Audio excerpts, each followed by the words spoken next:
Good evening, everyone, and welcome to Combat Culture Africa. The microphone right now is Oche Young Jollof Edache. To my right is Chidi B-Boy the Mill Wanko. Hey, what's up, guys? Right across from him is Innocent Skelly Edache. Maya, this tea makes sense. And right beside the tea that makes sense is MAYO Icebox OKUNNU. Yeah, Mr. Fitness. Good evening, ladies and gentlemen. We're here after a long hiatus, and we're talking about quite a few things that have happened in the time that we've been away, starting with V-BODYROX Fight Night events.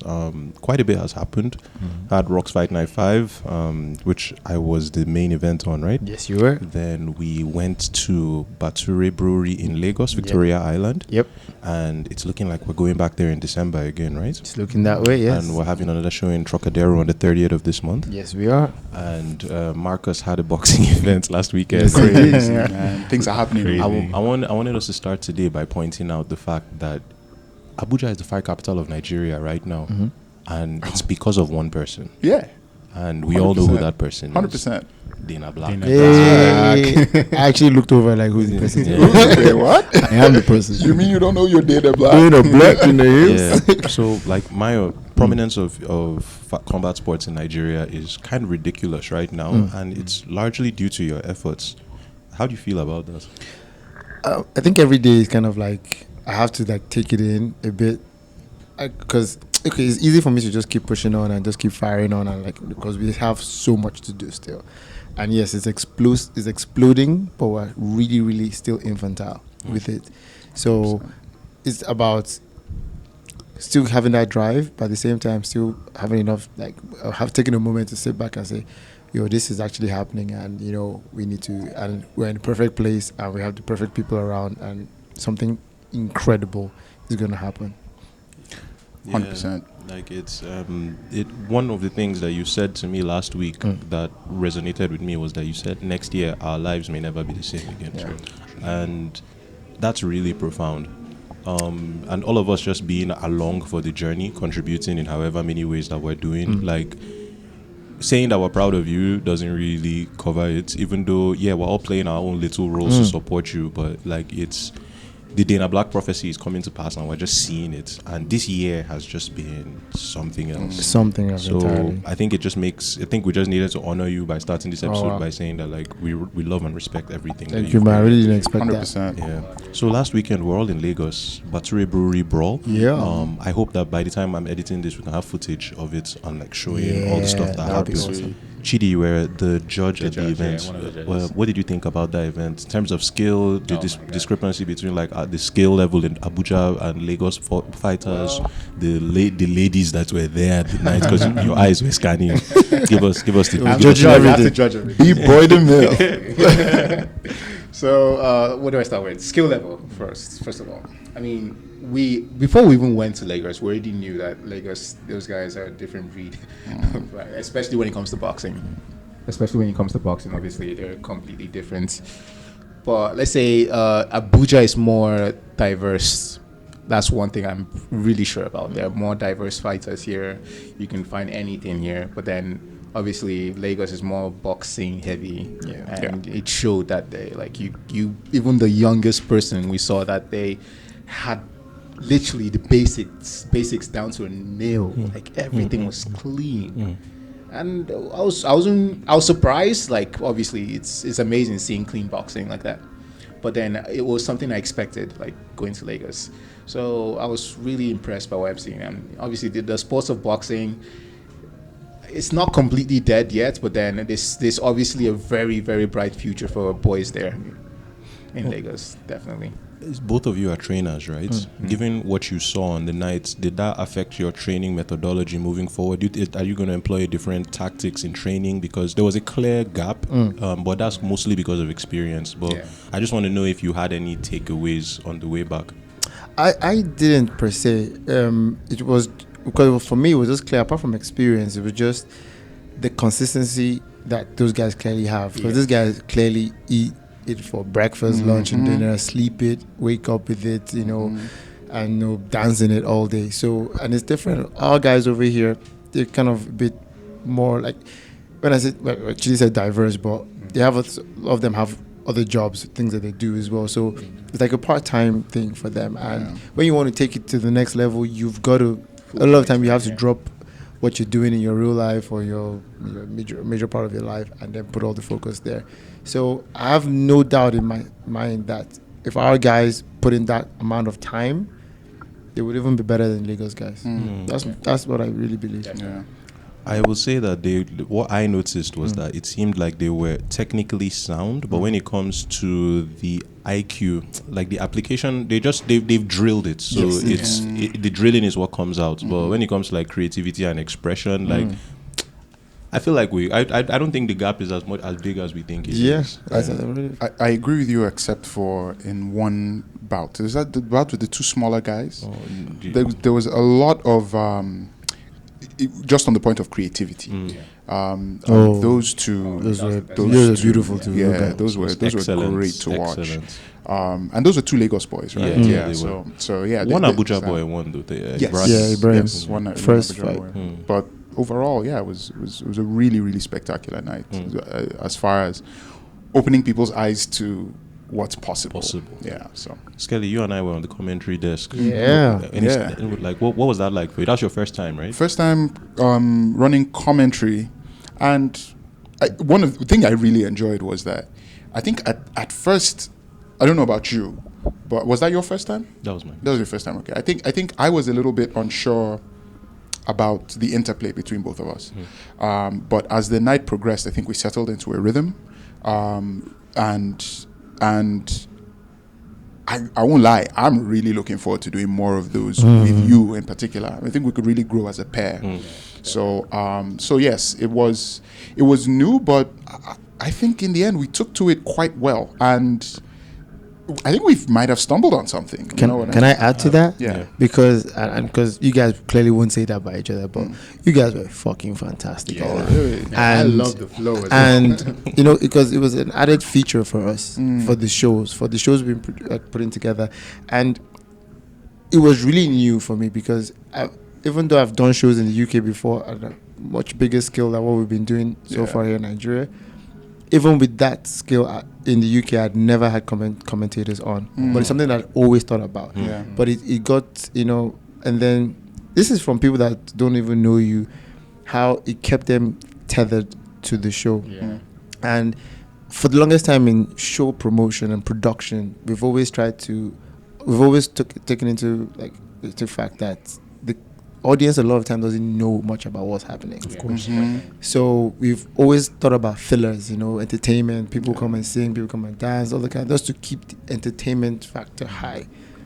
But I never realized how much adding commentators to it, you guys doing what you did, how much that would educate the crowd and keep them tethered to the show. Like I'd never seen so much focus in the show, and that made me proud and excited that we took that step, and it did much better than I even expected. I never expected you guys to do. I didn't think you guys would do bad. I knew you guys would do great, but I didn't know it would have so much of an impact on the show. And for that, I thank you guys. Well done, incredible work, guys. Thank you, man. Thank you. Sam, who is on the microphone for us today, was saying how he was engaged even when he wasn't watching. He felt like he knew what was happening all the time. And like another thing that was strange to me was, personally, I didn't think we would have any issues. I told you I didn't feel nervous or anything, but I felt like the thing that might make me or you stumble was like the interplay with sponsors, like plugging them in and stuff. But that was, and we did a very good job of that as well. Sponsors were happy. Yeah, they were. So even the one that came to complain, by the time we're done with promoting their company, no problem. You guys did a great job. So STI. No, it was betting actually. Okay. We just had to drop the STI. Of course it's too good. Sovereign Trust Insurance. Yeah. For the record, not sexually transmitted infections. MAYO, so like the final element to the Bature Brewery Brawl show was the organization and logistics, which you were in charge of. I mean, you had an amazing team behind you, Adiola, Samuel, even Alex from Abuja here. But like, walk us through that. Like, what was it like sending the ring from Abuja to Lagos? What was it like coordinating all of that, being at the forefront, everything? So I guess my guys can, testify to this. I have a bit of a strange leadership style where I throw things out. It's a great leadership style. Thank you, man. I say stuff, But the truth is, I don't know if I should say it because one of my guys is here, but sometimes I don't believe what I'm not even talking about. But I've cast it out there, and they're such a great team because they propel, and that's the idea. Like I throw it out there, ideas come into my head all the time, but it's very easy for me to move on to another idea without doing anything with the initial idea. So I kind of just come, spit it out, and I think because the way they see me, I tell them because I expect we're going to do this. I don't know how. Most of the time when I say we're going to do something, we definitely don't have the money to do it. A lot of the time we don't have the resources to do it. I feel like the way we put that show together, most people would have thought we had like a 20-man team. Yeah. But we didn't. Management team, maybe I should even be casting our management team side. Our management team is literally like 4 people. I'm not talking about the extended family with you guys now. Like, because you guys, why I'm not adding you guys to it because you're not on my payroll. Like, I don't pay you guys. But I'm saying like, but the network of us with the collective vision and the collective, moving in the same direction, all makes this happen. And so yeah, the management team might be tiny, but there's a network of friendship, of a network of martial arts, of training that all comes together, of brotherhood and sisterhood that comes together. It was a very weird experience for me because I didn't anticipate a lot of what was on the other side. Like I didn't expect a lot of my family to be there. I didn't thought about all those things. I was just thinking about how am I going to make sure that I don't look like a complete idiot because I said I'm going to do this thing, but I don't know if we actually can do this. But we just keep pulling through these things. I say it, the guys work on it, and then somehow it just works. It comes together, and it was tough. And there were definitely things that we would do different. Yeah. There's some things that we spend money on that we didn't need to spend money on. But I felt like we pulled off a full-on like UFC style thing. Like we went on tour. We literally took out like quarter of an estate for ourselves. We had one whole big ass duplex for the fighters. Had another duplex for management and officials. Had another duplex for like the media team and myself. Like it was just. Thinking back about it, we flew everybody over. Crazy. It's a big and then we deal. got the ring. People were like, oh, you must have got a ring there. I was like, no, we took our ring over. I didn't even believe the vehicle that they brought Would it. make in. it. I was like, how did you get this stuff In a in? minivan. They brought it. They assembled everything. And we were there for the assembly. And then while the AJ fight was going on, they dismantled the whole thing in our presence. Like Crazy. with that, Mad. even for me, Nigeria, it's so shocking. Yeah. It's incredible. In Nigeria of all And we had places. everything back here ready to do another show. We came back, everything came back on the Sunday, ready to do another show on the Thursday. It got moved, but if that show hadn't got moved, best believe it was going to happen. Yeah, Of we were course. ready to do it. No doubt Everything about was it. set. Of course. Okay, so I don't even know if I answered the question. bro, you did. You did. And we're still gonna have one Okay. more section at the end where we talk Okay. about what's coming next, Okay. so we can plug Yeah. everything in. Yeah. All right. So Anthony Joshua lost on the night of our show. That was a bit of sad news to end the night on. I just caught like the bits that were streamed on the screen. Chidi, I feel like you might be in the best position to let us know. Okay, bro, Okay. microphone. Yeah, I pretty much saw the whole fight again. Okay, so tell us what went I wrong. think Skelly and I, we spoke about this. So we spoke about the fact that I don't have a mic, sorry, I can't really. You can hear. Yeah. Gangster. So we spoke about this. We spoke about what AJ needed to do to win the fight, right? Okay. What AJ needed to do to win the fight, and oh my god. I think Chidi is afraid that people No, I think knew he's you- trying to like. Give it that got 3,000. Lock. All right, carry on, man. We don't have time. Man, we're stupid. Alright. Shabba. So we spoke about what AJ needed to do to win the fight, and well, he didn't do it because he was literally boxing with him, and that's not what he needed to do to do that fight. Exactly. Because AJ's a good boxer and all, but then These Eastern European guys are a different Man, breed. science. this guy's like a Lomachenko Lomachenko, cruiserweight. cruiserweight. That's like you can't do that, man. And that's one. And we all know that AJ has problems with shorter guys. Yeah. Like that's just a known fact. He tries more with guys that are either his height or taller, but then guys that are smaller than him, significantly smaller than him, he always has a problem with that. And what he needed to do with that fight was literally turn it into a brawl, like Impose himself physically. Get it dirty. Yeah. just swing. I agree. Close the distance, swing. And use that power advantage. Yeah. Sorry to jump in, but I think he might have learned carried along the wrong lessons from his last loss, from the Ruiz loss. Ruiz loss, Because he came back, and the solution to Ruiz was he got slimmer. He could maintain distance throughout, outpoint him, win on decision, fine. Yeah. So he comes in still slim, tried to do the same thing against a supremely talented boxer who just picked him apart. He kept bouncing from first to 12 rounds. Absolutely. Like he kept bouncing. And then just picked AJ apart and snatched all his belts. Okay, so one more thing. Wow, I just saw. Yeah, one more thing. Mayo, so given that you're a coach, right? You have a lot of people on your roster. You've trained a lot of guys, and you are a big fan of like comeback stories. Do you see AJ coming back and winning? I do. I actually do, and I'm hoping that's not because you like him. Not even that. I just hate how quickly athletes get written off. Oh yeah, combat athletes especially. I hate it. And you know, if you listen to Errol Houani and Tyson Fury's last interview, he talks about this kind of thing a lot. He said, listen, people don't give, everybody backs a winner, nobody gives a damn about a loser. He said, look at AJ for it. He actually mentioned AJ. Like, look at him, everybody was on his dick, and then now nobody wants to fuck with him. And we just do that a lot. I hate that. It's really bad. I absolutely hate it. So it definitely can. I mean, when you're at that point, you're at the top. It's always going to be minute details, the finest small margins. Things that change the game. Look at Tyson and sorry, keep bringing other people in. Wilder. Tyson Fury and Wilder. The first fight, look at how that went. That looked like, it ended with Tyson bombing Fury. Wilder bombing Fury to the ground. Then the second fight, Tyson blew his eardrum out. So it's always just the day, something to change the whole. That's a perfect segue to something that I didn't write down. This weekend, how do you see that fight going? This weekend. Sorry, we can't have all round table predictions the way we normally do because we don't have time. But Tyson Fury versus Wilder. How do I see that going? How do you see that going?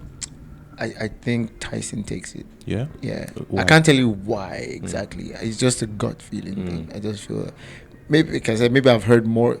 Every time I've heard Tyson speak, there's a bit more depth to his talk. So I just feel like he's coming in with a bit more conviction. Yeah, it's literally been one-sided. Yeah, Deontay Wilder hasn't said it's just saying, I'm going to knock him out. I'm going to knock him out. But I mean, so for me, it's just I'm buying into the depth that Tyson is offering when he's doing his interviews. Yeah. Okay. All right. So Skelly, on to you now. Alexander Volkanovski versus Brian Ortega happened last weekend. Yeah. That was a beautiful fight. Some people are saying it's the greatest featherweight title fight of all time. Give us your thoughts. I won't say the greatest though, but certainly was it the third round? That third round was something from a movie. It was incredible, but people should stop. Like, I'm tired of it now. It irritates me now, and I have a question for you guys based on this fight. But it really irritates me now, the willingness of MMA fans to disrespect Alexander Volkanovski. The great. This man is like, I was watching the fight again a couple of days ago, and you just see him. Ortega was worried about the feint with the left hand. He was reacting the entire to everything. Fight. Then he's worried about the leg kick. Then he's worried about and each feint carried with it a true and genuine threat. Yeah. And Volkanovski does such a good job of being unpredictable that he can hurt you in so many ways that you think you have a beat on him and you don't. So those standing exchanges, and you could see Volkanovski's confidence grow into the fight. He was walking him down. All of a sudden, he knows, okay, if I do this, he's going to do that. And then I come over the top, I hit him with that. And then I go to the body. And then such a well-rounded, the discipline that it takes and the mental discipline that it takes to stay that unpredictable, even when you're tired.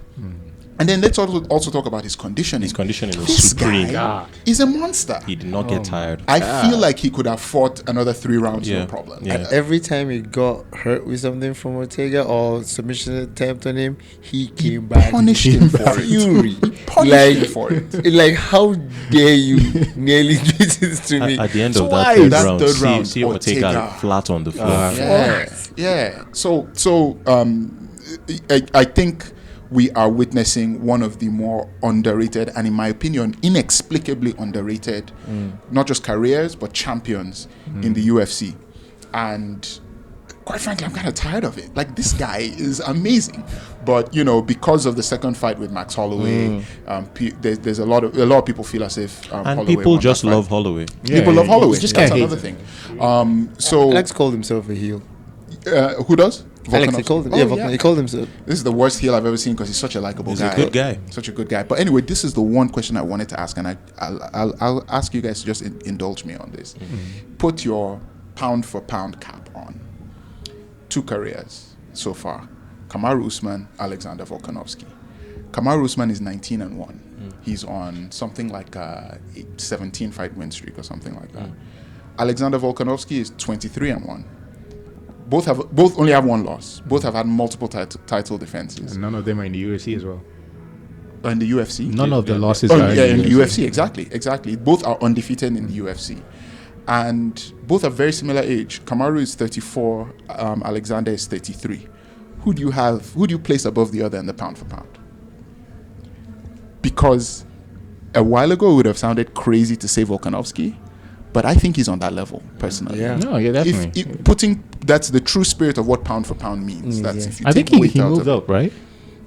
After this last one, yes, he did. Yeah, and then He's I know there are 3, no. right? Is he number 3 now? I think he's number 3. Yeah, it should be. Yeah. Oh yeah, under John Jones. Right? Yeah. number 3. Still don't know why John Jones is there. John You know? Jones, man. And yeah, that's another story altogether. Yeah, That's John just tragedy. Jones, Yeah. But I think he is just. I think the world of this guy, and I think he's really up there with absolutely anybody in the sport. Anybody. To do what he did to Brian Ortega, it is immense. And Brian Ortega is another person who went into that fight with a single loss. Wow. And it's against perhaps the greatest Of fighter all time. And he did that to him. Come on. And another thing is that with Usman, I'm trying to approach this as unbiased as possible.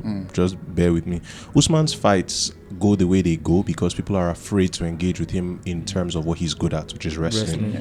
With Volkanovski, you constantly have people who have, quote unquote, the magic pill, the secret sauce, the weakness, that the wrestling, the jiu-jitsu, the striking. The striking was for Holloway. The jiu-jitsu was for Ortega. And he's constantly engaging with them on their own terms. Ortega took him to the ground And almost submitted him. Twice. Holloway struck with him the entire round. But he always seems to come out on top. Yeah. And for me, that if I was to make a case as to who the better fighter is, it's about who has come out of adversity more, and I think it's Volkanovski, in my humble opinion. And I agree with you. I think it's Volkanovski. It's just that it's hard to say because he's a Nigerian and we all love him. We adore him. Yeah. But that's my opinion. I mean, in terms of being an all-rounded fighter,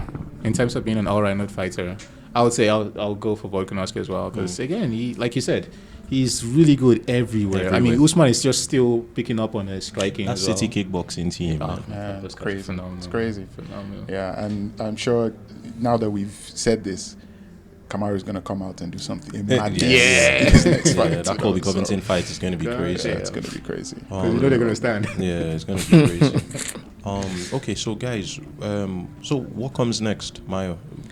In terms of our local scene. I'm going to let it go on record now. We are not ready for what's coming. Oh, shit. And that's in a positive light. Like, we are not ready. That means we're fucking ready. So even before the year ends, Yeah. you have no idea how much work we have. Wow, that's good. And that is just warm up for what is coming next year. Wow. I'm telling you, just know that everybody that needs to know what we're doing or needs to figure like know that we exist is gonna know we exist next year. And when I say everybody, I'm talking about right to the top. Wow. My white counterpart. Wow. Yeah, I'm telling you. I love that. Yeah. I love that. I love that. That sounds like the preview to like a really big Hollywood blockbuster, like Matrix 4. Man. That's what Maya has done. You know, as you were saying that, I was just thinking to myself, like, if somebody was recording, you know, the way Mayo had his head down and looking like that, like dramatic music, cinematic lighting. Coming in. They're not ready, including my white counterpart, Dana White. Dana White. In a world where Dana White thinks he's the best promoter in the world. These boys from Nigeria, Dana Black, coming for his spot. You guys just make me to an NFT. Anyway, man, Sell me. we might actually just snip that part out and edit Edit you. it, yeah, It's really Yeah, cool. sellers and NFT, man. I think I want to give some shout outs. First one I want to give to is Bature Brewery in Lagos. They put out an amazing show and they want us back in December. Yep. Shout outs to them. Shout outs to Pinnacle International Fitness. They had an That's right. amazing boxing show. Shout outs to Zod for winning the main event of that as well. Shout outs to Truckadero, 30th of this month. That's So right. those of you who always ask us when the next show is happening, Instagram and everywhere else. Shout out to Truckadero. Shout out to Firestorm. Firestorm, our Firestorm. media partners. Yep, yep, Mayo, go in a bit on Firestorm, man. What was that like? Oh, okay, yeah. So Firestorm. Everybody that gets excited about us, I get excited about too. Like, you know, just the fact that you recognize, because I mean, we didn't start this last week or last month. We didn't start it this year. We didn't even start it last year. This thing has been in formation since I got back to Nigeria. It's a continuation of what was of Kamikaze MMA, for those of you who might know, you know. And so it's just like we've been toiling and been working, we've been dreaming, but then now finally people are recognizing it. So it's always exciting when somebody is excited about what is and someone sees it. Like someone says, "Oh, this thing is going to be something." So that was always a great start, and then yeah, they're just great guys. It's just someone who has a love. Because when you hear him talk, you just can tell that he loves this and he just wants to be a part of it. I'm not going to call his name, but you know, he was in tears after we prayed that evening, right? Yeah. Oh, wow. So. You guys left. I actually had to embrace him a bit. Oh, He shit. was overcome with emotion. That was a big night for him. Wow. He's been in the UK maybe the past 10 years. This is him trying to come back and set up something, and Wow. doing it with us, seeing the passion, the drive, the love. He just started crying. That's incredible, man. That's amazing. Shout out to him, man. Shout out to Firestorm. him. We're not going to call his name, but Yeah. he knows himself. our Shout brother. out to Firestorm. Okay, so when is the next BODYROX event? Every other person shows have come to like push ours. We try to figure that out ourselves. Yeah. And but most likely, I don't know, maybe I'll do it on my birthday. 30th November. Sounds good. That sounds sexy. Maybe. Okay, ladies. You heard it now. gentlemen, yeah. Guys, a lot has happened that we couldn't cover. Is there any? Do you guys have any honorable mentions before? Yeah, praise, man. Praise. Yay. Our And referee. even our MC Yeah, Bolanle. Bolanle. It was her first time. She was did well. nervous as hell. Yeah, And then the ring girl. yeah, the ring girls With did the well. shorts Sam shorts. was on fire. See, Oh my Sam God. was two people that Sam. day. See, your whole team, man. Let me say Sam. something. So normally when we do all our work, you know, like Alex is like my right hand man, is the next in charge. So he tends to take point, and then Sam is with him, like assists him. But this time, Alex wasn't there. Alex had to be like acting CEO here while we were away. And Sam was everybody. It was like a hydra. It was Yes. literally like I've never seen him so focused. So it just goes to show. This is the mother of inventions, man. Once you have to do it, You'll do it. you have no idea how many things Sam was controlling that night. It was. Let me tell you, do you know who had the least amount of shit to do? Adiola. Me. Wow. Oh, it was mine. Adiola was was busy a making my whirlwind. life easy. Wow. Yeah. Did I have my phone? I didn't have I my haven't phone. seen her since, man. She's been ill. Wow. But she fell just sick. had made a comeback. Do you know what drives that point home for me? Is the number of times, and this actually made me really happy on the night. When I would just turn around and Mayo just be standing there, Chilling. and I'm just like, this Chilling. is beautiful. Do you know what I was This is doing for what people? I love. I was getting water for people. Wow. Like amazing. for my cousin's wife. That's Wow. amazing. Like, yeah, 'cause I have time to do it. Yeah. I was like, oh, can I get a number? I don't have my phone. Like, Yeah. I didn't have any phone with me. Yeah. One phone was doing live, the other one was taking. I just like made my life excellent. Like my Beautiful. team, Amazing team. Beautiful. killed it, man. Beautiful. Like honored to Beautiful. serve with them. Man. Beautiful. Yes. Great people.